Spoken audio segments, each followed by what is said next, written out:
히브리서 11장은 믿음의 위대한 인물들을 적어내려가는 믿음의 명예 전당이라고들 말합니다. 그동안 우리는 히브리서 11장 1절 이하에 믿음의 위대한 인물들을 한 사람 한 사람 이렇게 묵상해 가면서 믿음의 비밀을 공부해 왔습니다. 그 인물들 기억하시겠어요? 예, 기억 못 하셔도 돼요. 제가 짚어드립니다. 맨 처음에 아벨, 믿음으로 아벨은 했습니다. 두 번째 믿음으로 에녹은, 그 다음에 노아, 아브라함, 사라, 이삭, 야곱, 요셉, 모세까지 갔습니다. 근데 모세 이후에 갑자기 개인 이름이 사라져버리고 두 번에 걸쳐서 믿음으로 그들은 하고 이스라엘 공동체의 믿음에 대하여 쭉 2주 동안 두 번에 걸쳐서 우리가 묵상했습니다. 근데 갑자기 오늘 본문 딱 돌아오 보니까 이제 믿음으로 기생 라합은이라고 말씀합니다. 중간에 끼어있던 믿음으로 그들은 이라는 이스라엘 공동체의 믿음을 빼버리면 순서가 어떻게 되느냐면 믿음으로 모세는 다음에 믿음으로 기생 라합은 하고 기록하고 있다는 것이죠. 조금 이상하게 생각 들지 않으십니까? 여러분, 보통 우리가 상식적으로 성경의 순서를 기억한다면 믿음으로 모세는 다음에 믿음으로 누가 나와야 됩니까? 예, 성경을 읽어야죠. 믿음으로 여호수아는 그래야 정당한 거 아니에요? 모세의 대를 이어서 이스라엘 백성들을 가나안 땅으로 들어간 사람이 바로 여호수아였으니까요. 그리고 여리고 성을 함락시킨 주 하나님께서 들어 사용하신 믿음의 용사는 사실은 여호수아였습니다. 그런데 여호수아는 어디로 가버리고 함락당한 여리고 성의 기생인 라합이 믿음의 계보를 기억하고 있다는 사실입니다. 또 주의 깊게 히브리서 11장을 주의 깊게 읽어보시면 이제 기생 라합의 이 명단 빼놓고 그 이후에는 개인적으로 등단하는 사람들, 이 믿음의 용장들의 이름에 개인적으로 기록하는 이름들이 나타나지 않습니다. 한 절이 여러 사람이 한꺼번에 나와서 그냥 종합적으로 처리한 건 이제 나올 겁니다. 그러나 그건 예외를 치고 한 사람에 대한 단독적으로 믿음의 용장을 소개한 것은 바로 이 기생 라합으로 끝입니다. 결론이에요. 조금 이상하지 않을까 하는 거죠. 라합이 누굽니까? 유대인들의 순수 혈통을 이어받지 못한 이방인 여자였습니다. 그리고 게다가 남성 위주의 사회였던 유대 사회에 사람 대접받지도 못했던 여인이었습니다. 여인 중에서도 존경받는 가물에 품이 있는 귀한 신분의 여자도 아니고 기생 라합이었습니다. 성경 번역에 따라서 이 기생이라는 말은 아주 밝혀서 매춘부, 창녀라고 기록한 성경도 있습니다. 어떻게 이런 기생 라합이 모세 다음으로 믿음의 계보를 잇는 사람이 될 수 있었을까? 그 이유가 무엇일까? 오늘 여러분하고 나누고 싶은 말씀의 주제입니다. 그 첫 번째, 기생 라합이 믿음의 계보를 이어가는 위대한 일꾼으로 이 명예의 전당에 그 이름이 오른 첫 번째 이유는 라합의 변화된 성결한 삶이었습니다. 여호수아 2장에 보면 다음과 같은 이야기가 나오죠. 여호수아가 여리고성을 정복하기 전에 정탐꾼 두 사람을 들여보냅니다. 그런데 하필이면 이 정탐꾼 두 사람이 라합의 집으로 들어가서 하룻밤 묵습니다. 다른 사람들의 눈치를 채고는 고발을 합니다. 추적꾼들이 찾아왔을 때 기생 라합은 그 정탐꾼 두 사람을 지붕 꼭대기에 3대 말리는 거기에 숨겨놨다가 추적꾼들에게 거짓말을 해서 보내고 난 후에 성문이 닫히니까 성벽 밖으로 붉은 밧줄을 내리달아서 탈출시킵니다. 그리고 구원받습니다. 이게 이제 이 얘기. 여러분 여호수아 2장을 읽어보시면 이 내용 다 읽을 수 있습니다. 이 내용의 줄거리인데요. 여기서 우리가 두 가지를 생각할 게 있습니다. 그 첫 번째, 여호수아 2장 6절을 여러분 먼저 한번 읽어보고 생각 나눕니다. 2장 6절 함께 읽습니다. 시작. 그가 이미 그들을 이끌고 지붕에 올라가서 그 지붕에 버려놓은 3대에 숨겼더라. 정탐꾼들이 어디에 숨었어요? 3대 안에 숨었다. 3대가 뭡니까? 3줄거리. 3이 뭡니까? 젊은 사람들은 몰라요. 옛날 어르신들은 다 이 베옷 입고, 그래서 우리 어머님도 배에 집에서 다 사무셨거든요. 알 수가 있어야죠. 이 3이라고 하는 것은 말하고도 하고, 그래서 삼배옷이라는 표현이 있잖아요. 이 직무를 짜는 거죠. 어떤 지방에서는 키가 한 1m 50cm까지 이렇게 길게 자라는 삶도 있고 그렇다고 그럽니다.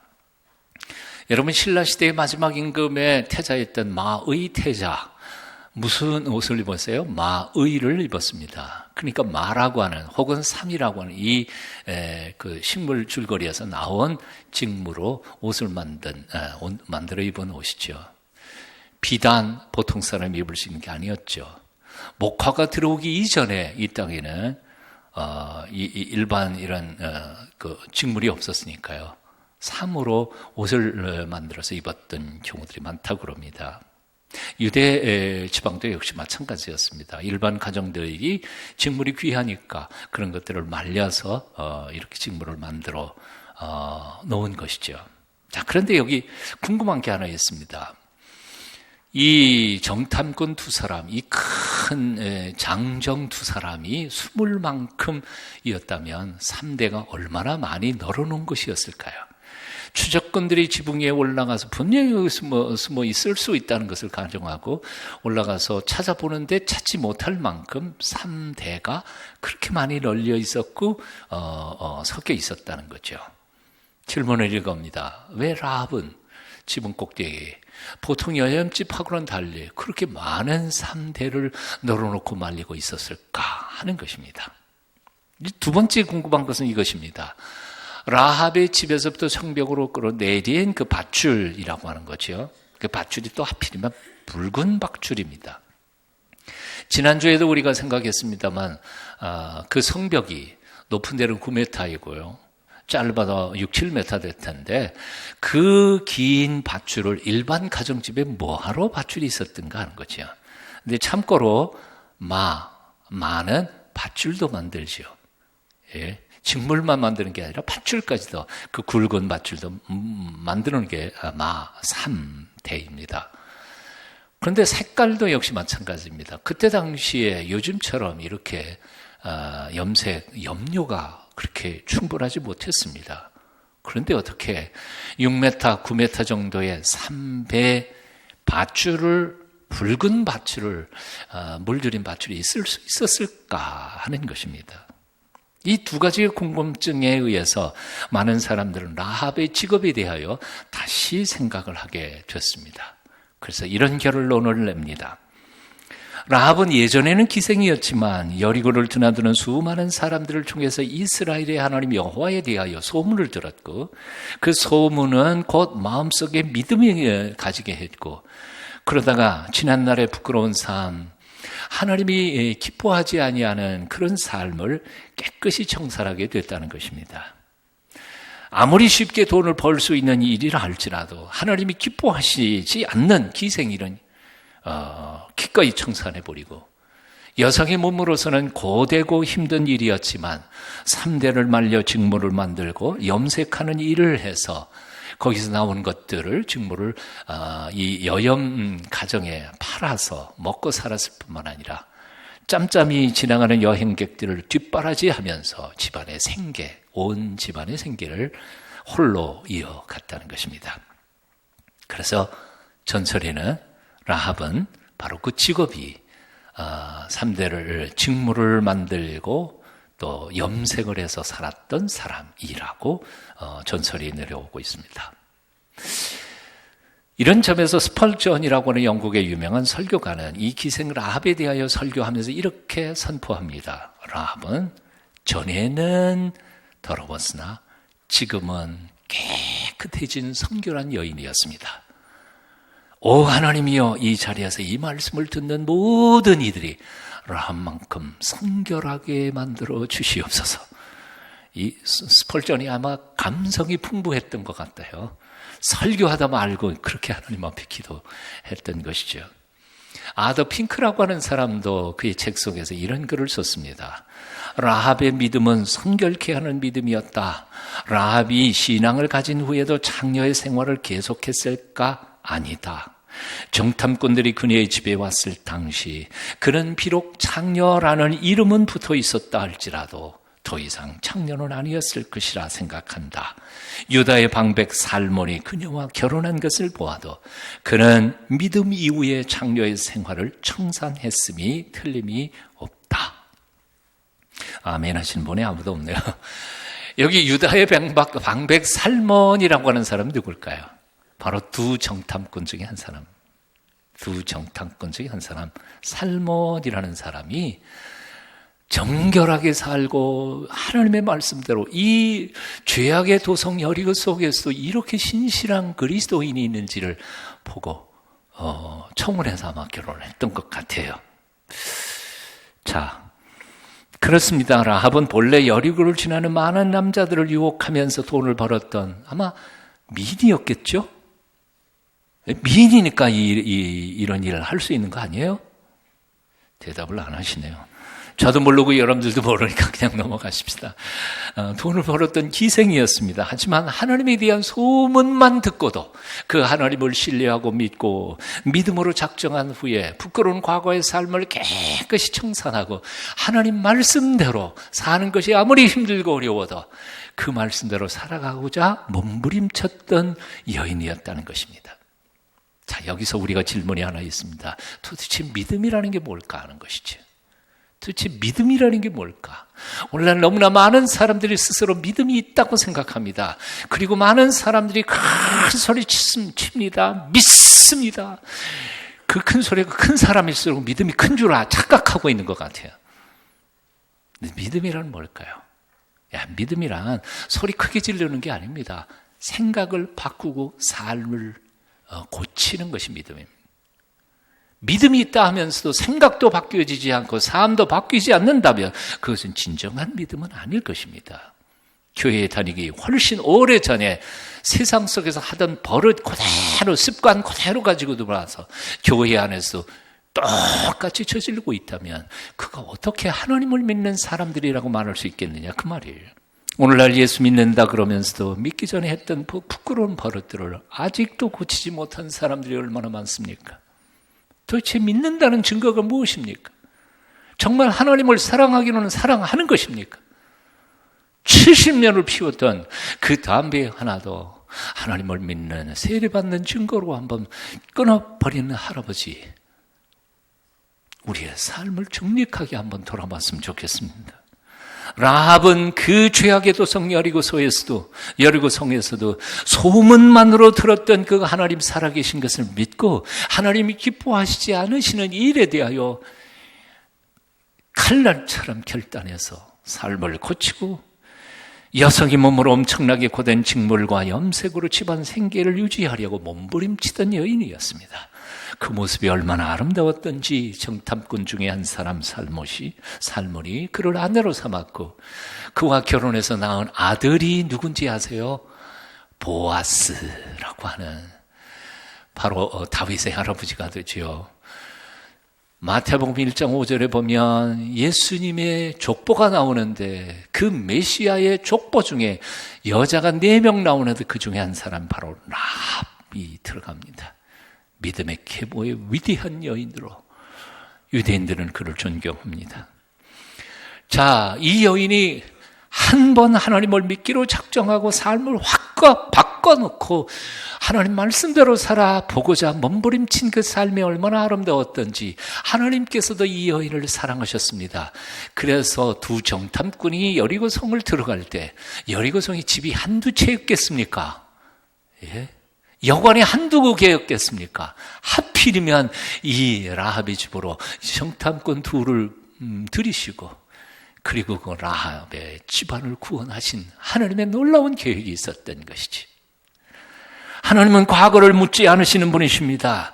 하나님은 혈통도 출신도 심지어 남녀도 차별하지 않으시는 분이십니다. 지난날을 회개하고 생각을 바꾸고 삶을 고치고 하나님 앞에 나아가는 자마다 하나님은 누구든지 받아주시고 하나님의 거룩한 백성으로 복 주시며 은혜 내려주시는 긍휼의 아버지 하나님이십니다. 믿으십니까?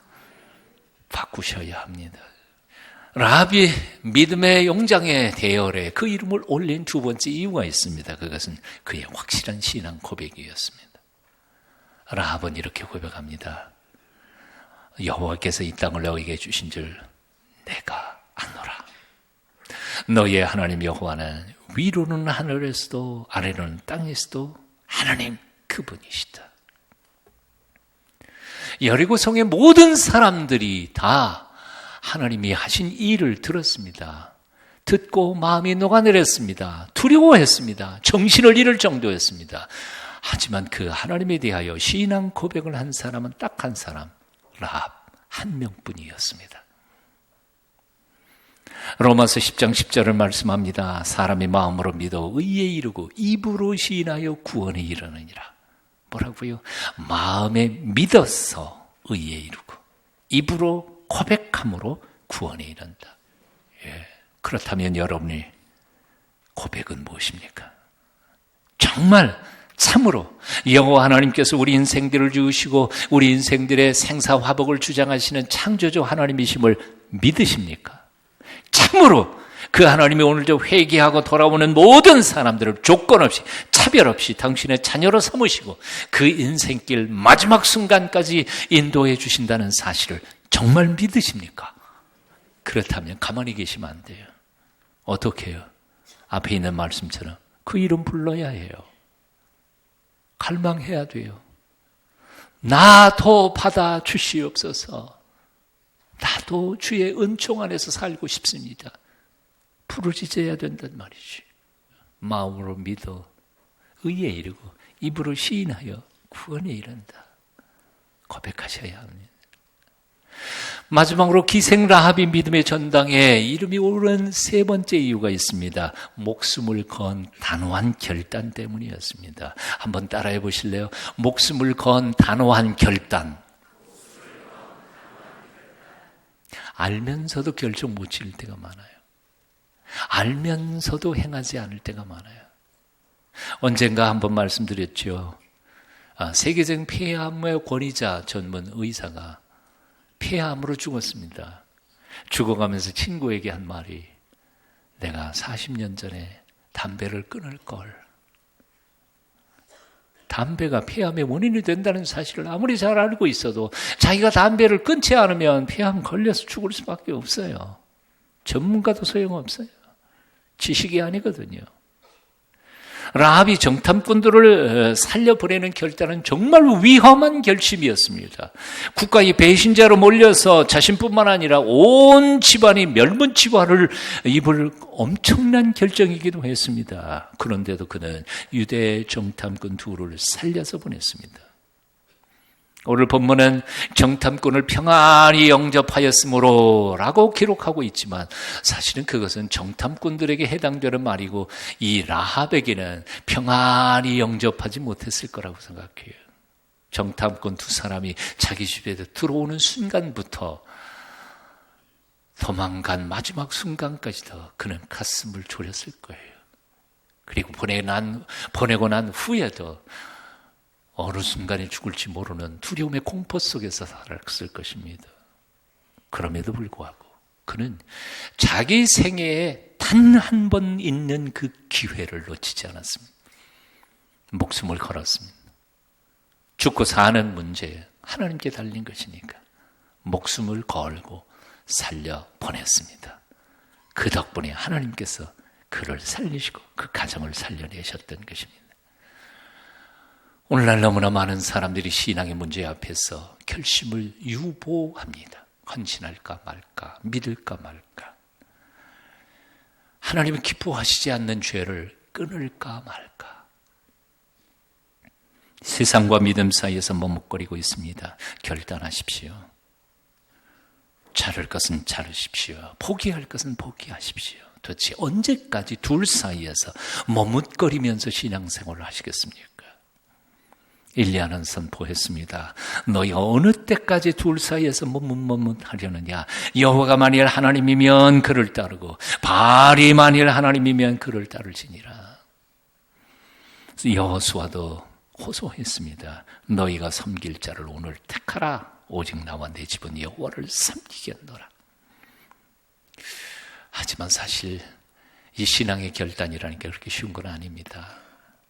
쉽지 않다는 것은 그 결단 자체가 어렵다는 말이 아니라 우리 인간의 의지가 너무 연약하기 때문에 그렇습니다. 그렇잖아요. 아까도 말씀드렸지만 담배 하나 끊는 게 얼마나 어렵겠습니까? 하일성 씨가 그랬다며요. 담배 때문에 피암에 들어갔다가 죽을 뻔하고 나오면서 병원에서 퇴원하고 나오면서 이야, 딱 한 대만 피우면 좋겠구나 그랬었는데 그게 이 본능이 얼마나 어렵겠어요. 마약에 대한 동영상을 제가 본 적이 있었는데요. 마약은 끊는 게 아니라, 담배도 똑같겠죠. 마약은 끊는 게 아니라 죽는 마지막 순간까지 참는 것일 뿐이다. 담배도 못 끊어요. 마약도 못 끊어요. 그냥 참고 견디는 거예요. 얼마나 어려운 일이겠어요. 이 본능이라는 게 무섭거든요. 여러분, 다이어트 쉬워요? 아이고, 세상에 1kg 빼고 2kg 늘고 죽어도 힘든 게 이 다이어트예요. 담배도 못 끊고 다이어트도 제대로 못하는 사람들이 인생의 최고의 결단인 하나님이냐 세상이냐 이거 결단하기가 쉽겠어요? 너무너무 힘들어요. 그래서 많은 사람들이 다 포기해요. 아유, 난 안 돼. 난 포기. 그냥 이대로 살다 죽을래. 어떻게 하실래요? 정말 그렇게 살다가 죽으실래요? 아니요, 그럴 수는 없어요. 왜? 이 인생은 내 거니까요. 그리고 한 번밖에 못 사는 삶이니까요. 한번 따라해 보십시다. 난 할 수 없어도 주님은 하실 수 있습니다. 내 결심으로는 안 돼도 주님이 도와주시면 나도 변할 수 있습니다. 아멘. 아멘. 그게 믿음이 필요한 이유죠. 영국의 스로스츄라고 하는 죄수가 영국과 오스트레일리아, 호주와 교도소를 전전하면서 40년간이나 교도소 생활을 했다고 합니다. 가죽 채찍으로 옛날 얘기니까요. 50대씩 8번을 맞았습니다. 400대를 그렇게 죽어갈 만큼 맞았는데도 성격도 삶도 하나도 바뀌지 않았습니다. 교도소를 40년이나 전전하면서도 삶을 바꾸지 못했습니다. 그런데 그가 40년 만에 출소하고 구세군에서 운영하는 출소자들의 숙박 숙소에서 하룻밤 신세를 지게 됐습니다. 그날 밤 그는 복음을 듣습니다. 예수 그리스도를 만납니다. 예수님을 마음속에 모셔드립니다. 그리고 그 하룻밤에 싹 달라졌습니다. 그 다음 날로부터 그 숙소에서 자원봉사자로 무려 18년 동안 봉사를 합니다. 그는 이런 고백을 했습니다. 400번의 가죽 채찍으로 맞고 40년간 교도소 생활을 했어도 변하지 않던 내가 그날 밤 예수님을 만난 순간 2분 만에 예수님은 나를 바꾸어 버리셨습니다. 몇 분이요? 2분 만에. 소설 같아요? 아니요. 지난 30여 년 이상 목회하면서 저도 사람들이 바뀌는 것을 보는 게 얼마나 기쁨이고 감격인지 모릅니다. 나는 불가능해도 하나님은 하실 수 있습니다. 오늘도 그 거룩한 이름을 부르십시오. 그리고 그분을 매달리십시오. 나를 새롭게 하시는 그 은혜가 오늘도 여러분과 함께 하시기를 축원합니다. 기도하겠습니다.